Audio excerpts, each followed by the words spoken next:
साथियों, अगर अभी तक आपने हमारे चैनल शोषित जंग को सब्सक्राइब नहीं किया है तो सब्सक्राइब जरूर करें और बेल आइकन दबाना ना भूलें ताकि हर लेटेस्ट धमाकेदार खबरों की अपडेट आप तक पहुंचाई जा सके।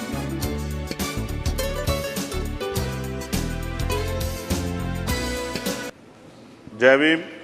बहुजन समाज में जन्मे सभी संतों, गुरुओं, महान पुरुषों को नमन करता हूं, जिनमें महात्मा ज्योतिबा फूले, डॉक्टर बाबा साहब अम्बेडकर और मान्यवर काशीराम साहब को मैं याद भी करता हूं आज के दिन पर। साथ साथ नगीना की महान जनता और भीम आर्मी और हमारी पार्टी आज़ाद समाज पार्टी काशीराम के साथियों का भी धन्यवाद करता हूं। इसके बाद अपने कुल गुरु जगत गुरु सदगुरु रविदास जी महाराज को भी मैं नमन करता हूं, जिन्होंने दुनिया को लगभग 600 साल पहले बेगमपुरा शहर के रूप में दुनिया का सबसे महान लोकतांत्रिक दर्शन दिया। अध्यक्ष महोदय, माननीय सभापति जी, 14 अगस्त 1947 को ये देश अंग्रेजों के अधीन था। 15 अगस्त 1947 को हम लोग आज़ाद हुए। 16 अगस्त 1947 को देश आज़ादी में था, लेकिन धन धरती राजपाट में बंटवारा नहीं हुआ। जो साधन संसाधन थे उनमें बंटवारा सही रूप से न होने के कारण एक बहुत बड़ी आबादी सुविधाओं से वंचित और सम्मान से वंचित रह गई। उनको सम्मान देने के लिए और अंतिम व्यक्ति तक सुविधाएं पहुंचे, इसके लिए लोकतंत्र की व्यवस्था हुई। लेकिन आज़ादी के 70 साल बाद भी हम कहाँ खड़े हैं, इस पर ये चिंता का विषय है। मैं मानता हूं कि सामाजिक न्याय तभी होगा माननीय सभापति जी, जब जातीय जनगणना पूरी होगी और जातीय जनगणना कराई जाएगी और साथ साथ संख्या के आधार पर आरक्षण जो है वंचित वर्गों का बढ़ाया जाएगा। उसके साथ साथ जब राष्ट्रपति जी अभिभाषण पे बात रख रही थी तो उन्होंने शहरी और ग्रामीण क्षेत्रों के विकास की बात कही और ये भी कहा कि दुनिया में सबसे उत्तम शहर हमारे यहाँ बने। लेकिन माननीय सभापति जी, 70% आबादी तो गांव में निवास करती है, तो गांव की आबादी के बारे में भी सोचना होगा कि उनका जीवन कैसे बदले। माननीय सभापति जी, उच्च शैक्षणिक संस्थानों में बहुजन समाज के जो छात्र हैं उनके साथ कास्ट एट्रोसिटी हो रही है, निरंतर उनकी हत्या हो रही है। साथ साथ जो सरकारी कर्मचारी हैं दफ्तरों में, उनके साथ भी जो SC ST OBC और मुस्लिम और अन्य धार्मिक अल्पसंख्यक, उनके साथ भी माननीय सभापति जी जातिगत और धार्मिक जो है शोषण किया जा रहा है। इसलिए मेरी मांग भी है कि पुरानी पेंशन को भी अध्यक्ष जी बहाल किया जाए। जो कर्मचारी देश की सेवा में लगे हैं उनका भी सम्मान होना चाहिए।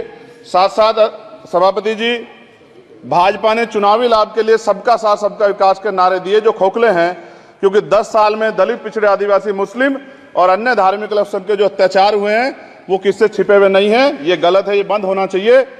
सभापति महोदय जी, महामहिम राष्ट्रपति जी के भाषण में निजी क्षेत्रों में SC ST OBC को रिजर्वेशन देने का कोई उल्लेख नहीं हुआ है, जो कि आज चर्चा का विषय, क्योंकि 98% प्राइवेट सेक्टर है, 2% सरकारी सेक्टर है, तो 98% प्राइवेट सेक्टर में भी हमारी हिस्सेदारी की बात होनी चाहिए। माननीय सभापति जी, आशा कार्यकर्ताओं, आंगनबाड़ी वर्करों, भोजन माताओं के वेतन वृद्धि पे भी कोई उल्लेख नहीं हुआ है, वो भी अभी नंगे, उन पर भी सोचना पड़ेगा। माननीय सभापति जी, जिस क्षेत्र से मैं चुन के आऊं नगीना से, वो बहुत पिछड़ा क्षेत्र है। उस क्षेत्र में कोई विशेष आर्थिक पैकेज नहीं दिया गया, रोजगार की सेवाएं नहीं है, नौजवान पलायन करता है। IIT, IIM, एम्स, केंद्रीय विद्यालय आदि शिक्षा में और चिकित्सा संस्थानों की स्थापना होनी चाहिए, जो कि नहीं है। और माननीय सभापति जी, मानसून सत्र आ गया है, मेरा क्षेत्र बाढ़ से बहुत प्रभावित है, इसलिए मैं आपसे आग्रह करूंगा कि वहां के लोगों को बाढ़ से निजात दिलाई जाए। माननीय सभापति जी, चीन हमें आंख दिखा रहा है और लगातार हमारे देश की सीमाओं में घुसपैठ कर रहा है, इसलिए अग्निवीर योजना को हटाकर पुनः सेना भर्ती शुरू की जाए और साथ साथ भारत की सबसे प्राचीन व बहादुर रेजिमेंट में से एक चमार रेजिमेंट को पुनः बहाल करा जाए, ऐसा भी मेरा आपसे आग्रह है। माननीय सभापति जी, पिछले सारे प्रधानमंत्रियों ने मिलकर जितना कर्ज लिया है उससे दुगना कर्ज हमारे वर्तमान के प्रधानमंत्री जी ने लिया है। किसान अगर अपना कर्ज माफ कराने के लिए जाता है तो लाठी झेलनी पड़ती है, जबकि सरकार ने धन्ना सेठों का 15 लाख करोड़ रुपया माफ किया है। इस ओर हमें ध्यान देना पड़ेगा, हमारी आने वाली पीढ़ियों को ये कर्ज चुकाना पड़ेगा। माननीय सभापति महोदय जी, किसानों को MSP की लीगल गारंटी तथा किसानों का कर्ज माफ होना चाहिए। साथ साथ 2 अप्रैल 2018 को SC ST के बच्चों पे बहुत बड़े पैमाने पे मुकदमे लगे थे, वो हमारी लड़ाई सही थी, ये सुप्रीम कोर्ट ने माना और बाद में सरकार ने माना, वो मुकदमे तुरंत वापस होने चाहिए। माननीय सभापति जी, प्रेस जो है उस पर भी शिकंजा कसा जा रहा है, जो पत्रकार सरकार खिलाफ बोलता है नौकरी से हाथ धोना पड़ता है। और सोशल मीडिया हमारा हथियार है, उस पर तरह तरह के प्रतिबंध लगाए जा रहे हैं और विरोध करने वालों को सोशल मीडिया हैंडल भी सस्पेंड करा दिए जा रहे हैं। साथ साथ सभापति जी, पेपर लीक और परीक्षाओं के कैंसिल होने से देश के नौजवानों का भविष्य खतरे में है।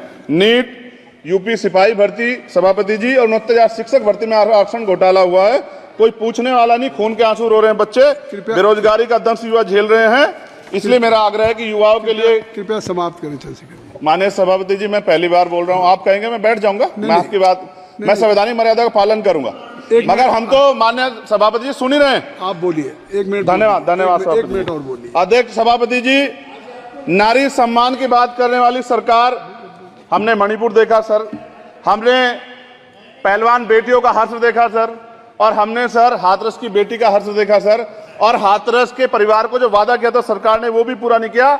और महिलाओं में भी, स्पेशली दलित, पिछड़े और मुस्लिम वर्ग की, आदिवासी वर्ग की महिलाओं के साथ आज भी एनसीआरबी का डाटा कहता है सर जो जुल्म हो रहा है वो सहनीय नहीं है सर। साथ साथ कोविड में तैरती, हमने कोविड में बहुत सुना सर, कोविड में तैरती लाशें भी गंगा में हमने देखी है सर, और मजदूरों का हाल भी हमने देखा है। सभापति जी, बस सब समाप्त कर रहा हूं। नोटबंदी पे छोटे मजले उद्योग की जो कमर टूटी वो भी हमने देखी है। सभापति जी, शैक्षणिक संस्थानों, विश्वविद्यालयों में, चिकित्सा संस्थानों में ओबीसी एसटी के योग्य अभ्यर्थी को एनएफएस करके जिस तरह निकाला जा रहा है, लेटरल एंट्री करके जिस तरह हमारे रास्ते बंद किए जा रहे, ये भी हम देख रहे हैं सभापति जी। साथ साथ मेरा ये कहना है सर, ये सबका इशू है कि प्राइवेट कर्मचारी सर और सरकारी भी कई जगह पे 8 से ज्यादा घंटों से काम करते हैं और उनको जो सर उचित वेतन भी नहीं मिलता, तो न्यूनतम वेतन 20,000 रुपए तय हो और 24 घंटे की ड्यूटी। उदाहरण के तौर पे यूपी पुलिस सर बहुत पूरा काम करते हैं वो लोग, वो राज्य के विषय हैं। आप सर मैं आपके राज्य सरकार के लिए भी आपके संज्ञान में डाल रहा हूं।